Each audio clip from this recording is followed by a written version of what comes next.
Dans l'épisode d'aujourd'hui, on va discuter sommeil, un sujet qui préoccupe bien des gens. Alors, c'est un podcast à ne pas manquer.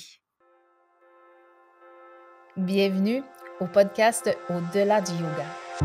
Je me présente Mireille Bourque, je suis professeure de yoga. Je suis aussi la créatrice de biwana.com, une plateforme virtuelle de yoga et de méditation. Mon équipe et moi, nous avons pensé créer aussi un podcast où nous allons recevoir de semaine en semaine des entrepreneurs, des créateurs, des artistes qui vont nous partager leurs outils de bien-être avec lesquels on va discuter de différents modes de vie, on va parler de nutrition et de tout ce qui nous fait du bien. Donc, en d'autres mots, ce podcast est un podcast pour se faire du bien. Alors aujourd'hui, à l'émission Au-delà du yoga, on va parler du sommeil, un sujet qui est vraiment d'actualité en ce moment. Beaucoup de gens que je côtoie me parlent de problèmes de sommeil, que ce soit difficulté à s'endormir ou encore de se réveiller en plein milieu de la nuit puis de ne plus être capable de se rendormir. Et dans certains cas, j'ai des gens aussi qui m'ont confié qu'ils se réveillent fatigués, comme ils ont l'impression que leur nuit n'a pas été reposante. Alors, donc, on va regarder aujourd'hui au podcast euh, trois choses. On va regarder d'abord qu'est-ce qui peut influencer, quelles sont les causes, et ensuite, on va regarder ensemble des solutions. Et puis, en tout dernier lieu, en conclusion, je vais aussi vous inviter à un événement que je vais faire sur le sommeil. Alors, on va commencer avec la première partie qui est d'identifier quels sont les, euh, les facteurs qui viennent influencer notre sommeil.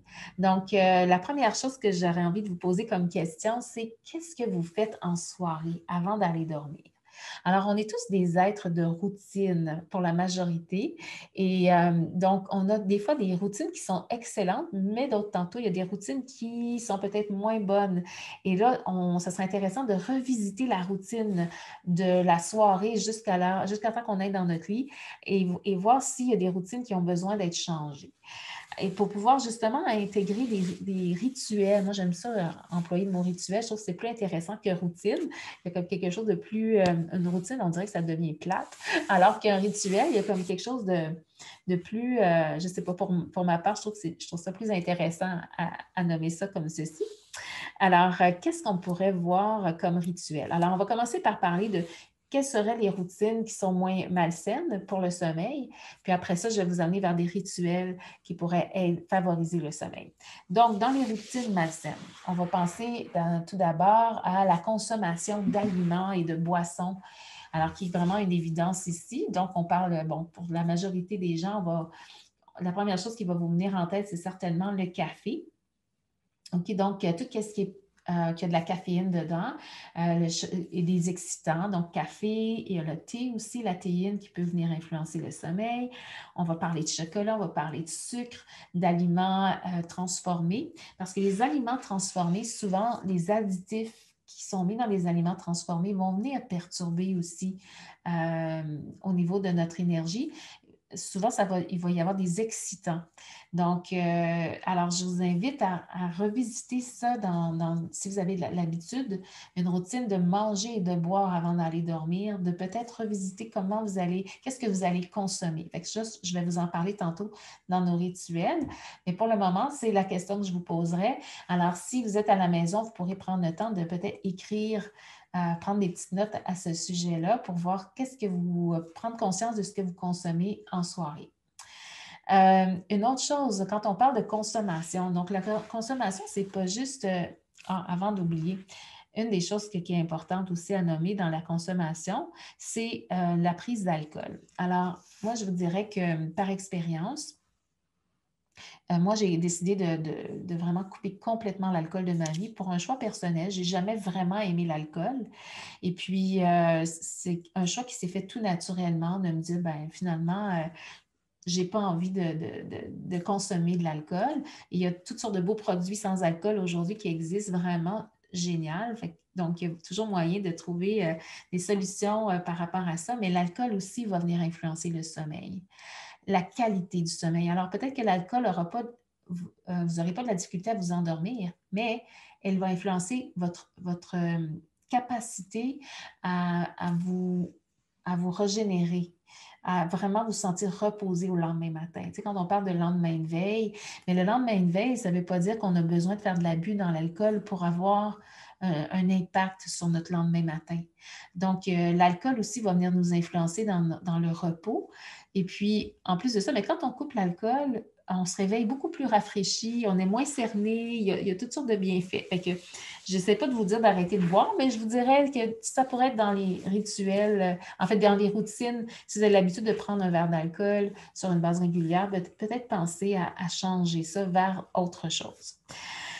Alors, donc là, je reviens à la consommation. Donc, la consommation, on ne parle pas juste d'aliments on va absorber par la bouche, mais on va parler aussi de la consommation au niveau de qu'est-ce qu'on va regarder, écouter. Donc, beaucoup de gens, tout comme moi, on va écouter la télévision le soir, on va la regarder, on va l'écouter, hein, on utilise tous nos sens.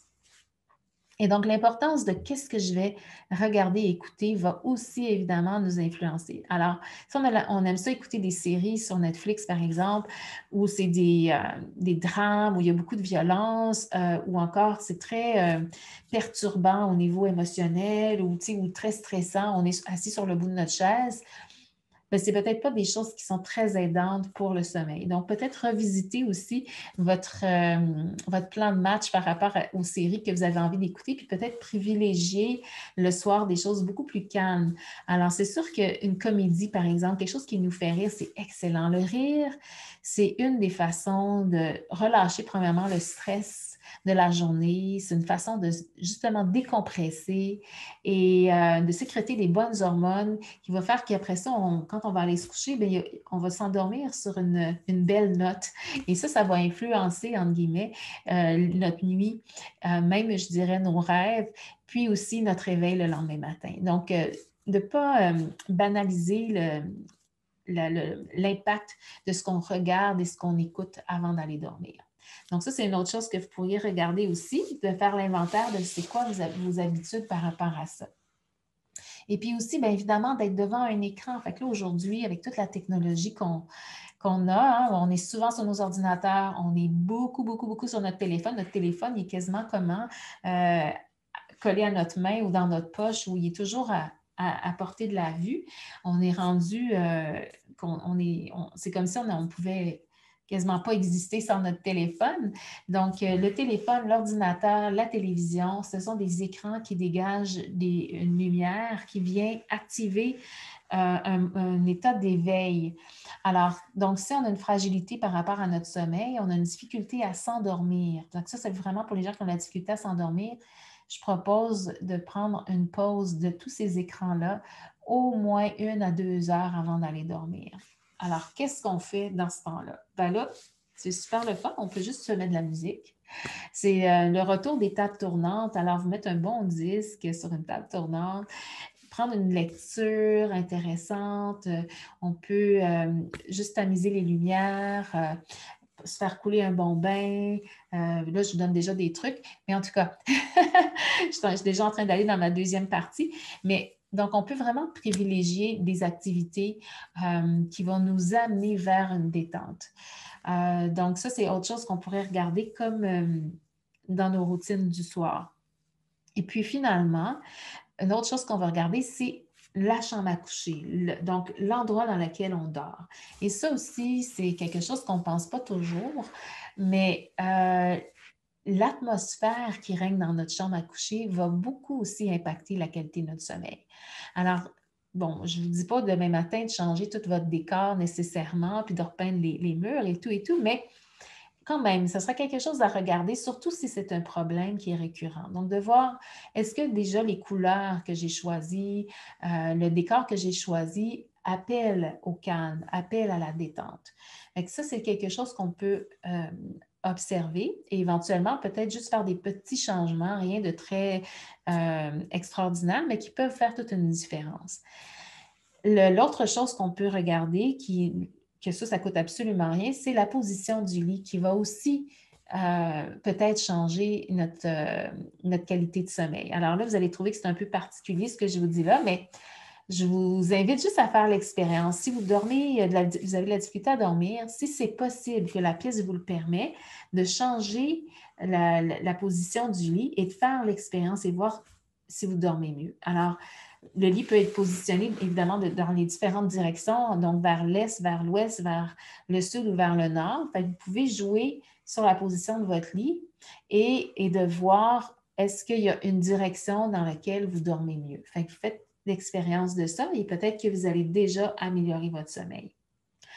Une autre chose aussi, c'est si la pièce dans laquelle vous dormez, elle est vraiment en désordre, vous allez trouver ça un peu particulier, encore une fois, ce que je vous dis, mais ça peut faire en sorte d'avoir aussi un impact sur votre sommeil. Fait que quand la pièce, elle est aérée, quand c'est ordonné, quand on veut justement, quand je parle d'aérer aussi, c'est d'ouvrir les fenêtres régulièrement pour faire aérer la pièce, changer l'air de la pièce. Mais ça, c'est tous des facteurs qui vont aussi aider au sommeil. Donc là, on a parlé de différentes choses qui peuvent déranger au niveau du sommeil. Maintenant, on va aller vers justement les rituels qu'on peut vraiment facilement intégrer dans notre quotidien. Alors, donc, comme je parlais tantôt, pour la consommation, au niveau des aliments, donc privilégier par exemple, des crudités, des choses qui sont faites maison, sans sucre, sans additifs, vont faire que, si on a une petite fringale, on peut manger quelque chose qui ne va vraiment pas déranger notre sommeil. Ensuite de ça, les infusions de plantes. Moi, je suis une adepte de ça. C'est excellent pour la santé. Puis en plus, si ça aide à gérer notre stress, à nous détendre, mais c'est encore mieux. Alors, on a des plantes qui sont extraordinaires pour ça, pour le stress, l'anxiété, pour le sommeil. Alors, évidemment, on va parler de camomille, qui est très connue. On va parler de la lavande. On va parler de valériane, qui est excellente. L'avoine verte, le basilic sacré. Enfin, il y a toutes sortes de plantes qui peuvent aider au niveau de calmer, de détendre. Puis là, ben, après ça, c'est une question de goût. Fait que faites des tests. Il y a des plantes qui se vendent en vrac, il y a des plantes qui se vendent, des sachets d'infusion aussi déjà préparés où ça va déjà être écrit bonne nuit ou sommeil. Bon, fait que vous pouvez magasiner tout ça. Vous pouvez demander des conseils d'un naturopathe dans des magasins d'aliments naturels pour faire des bons choix selon vos besoins à vous. Mais les infusions, c'est vraiment intéressant pour aider au sommeil. La seule chose que je vous dirais, c'est de ne pas en consommer en grande quantité pour ne pas avoir à vous lever la nuit pour aller à la toilette. Mais sinon, euh, une tasse, par exemple, avant d'aller dormir, quelques heures avant d'aller dormir, ça devrait déjà faire un beau travail. Donc ça, c'est une habitude qu'on peut mettre facilement là, dans notre routine du soir.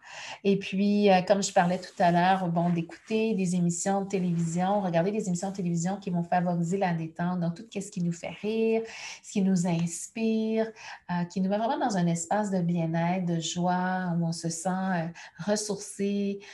Donc, ça, c'est des belles habitudes à prendre. Donc, trouver des belles séries à écouter. D'enregistrer, moi, j'aime beaucoup, moi, mon petit truc aussi, c'est que j'enregistre beaucoup, beaucoup de choses parce que les annonces, je trouve ça agressant. Puis souvent, dans les annonces aussi, il va y avoir des choses, on va parler des nouvelles. Bon, les nouvelles, ça, pour moi, ça fait des années, ça fait au moins 20 ans que j'écoute plus les nouvelles. Je lis même pas les journaux. Fait que ça, c'est toutes des choses que moi, j'ai décidé d'enlever de ma vie. Fait que ça, c'est d'autres choses qu'on peut regarder aussi. Donc, d'essayer d'éliminer le plus possible de sollicitations puis d'informations négatives qui viennent à nous puis qui viennent simplement entretenir des choses négatives dans notre vie. Fait qu'on est des êtres sensibles, puis on capte beaucoup d'informations avec tous nos sens. Fait que c'est de là l'importance d'être vigilant par rapport à nos choix, de ce qu'on écoute, de nos discussions, les sujets sur lesquels on va faire des conversations avec l'autre, aussi d'être vigilant par rapport à ça, surtout en soirée. On va dans dans des sujets très, très légers, des choses qui font du bien, autant que possible. Ensuite de ça, autre habitude qu'on peut aussi intégrer comme rituel, c'est d'utiliser des huiles essentielles. Alors moi, j'aime beaucoup, beaucoup, beaucoup travailler avec des huiles essentielles. Et donc, les huiles essentielles, on peut en faire diffuser 15 minutes avant d'aller faire dodo dans notre chambre à coucher. On garde la porte ouverte. Évidemment, si pour les jeunes enfants, on va peut-être être prudent par rapport aux huiles essentielles qu'on va utiliser. Et puis peut-être qu'on va aussi être prudent par rapport à la quantité, parce que les enfants étant plus petits, les huiles essentielles, ils ont besoin d'en avoir moins que nous. Alors, on va diffuser moins longtemps. On va s'assurer aussi là, d'être bien conseillé par rapport à ça. Mais le fait de travailler avec les huiles essentielles, c'est thérapeutique. On le sait, hein, quand on sent des odeurs, par exemple, hein, quand des maisons sont mises à vendre, souvent ils vont dire, ah, faites cuire des biscuits ou un pain. Fait que tu rentres dans la maison, puis en ayant ces odeurs-là, tu te sens chez toi, il y a quelque chose de très réconfortant. Fait que les odeurs ont vraiment un côté qui vont influencer nos humeurs, qui vont nous amener dans des états d'être. Et c'est pourquoi les huiles essentielles vont venir travailler sur ce plan-là, au niveau plus subtil, pour installer la détente. Alors, rapidement, je pourrais vous parler de bon, la lavande qu'on connaît très bien, mais il y a tout ce qui est agrumes qui est excellent pour le sommeil, mais pas juste pour le sommeil, mais aussi on peut les utiliser dans le jour simplement pour diminuer le stress et l'anxiété. Fait que tout ce qui est agrumes, d'une façon générale, lavande, c'est excellent. On parle aussi de la camomille romaine, qui est une autre plante excellente, particulièrement pour le sommeil. On peut la boire en infusion, mais on peut aussi la sentir, qui va être aussi excellente pour aider au niveau du sommeil. Alors, donc ça, c'est tous des petits trucs super faciles. J'ai parlé tantôt aussi, donc on peut prendre un bain avec du sel de mer. On peut rajouter à notre sel de mer des huiles essentielles pour, encore une fois, favoriser la détente, le sommeil. On met des chandelles, on met une belle musique. Et puis, ça, c'est une autre façon aussi de s'aider à rentrer dans les bras de Morphée. Alors, ensuite de ça, quoi d'autre que je pourrais vous dire? Bon, évidemment, il y a ce que je vais vous montrer dans l'atelier le 27 février prochain. Je vais vous parler aussi de techniques de respiration, parce que la respiration, c'est à la base de tout. L'enfant, jusqu'à l'âge de 3 ans, respire profondément, il respire dans son ventre, dans tout son être. C'est quand il commence à développer tout le côté émotif que là, la respiration va commencer à être influencée. Mais au sommeil, quand l'enfant dort profondément, sa respiration, elle se fait vraiment dans toute son expansion, dans toute sa profondeur.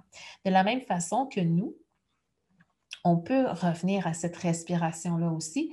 Normalement, dans la majorité des cas, les gens, quand on dort dans notre sommeil profond, on va chercher cette qualité de respiration-là. Mais évidemment, dans le jour, on est loin de là. On respire beaucoup plus en surface.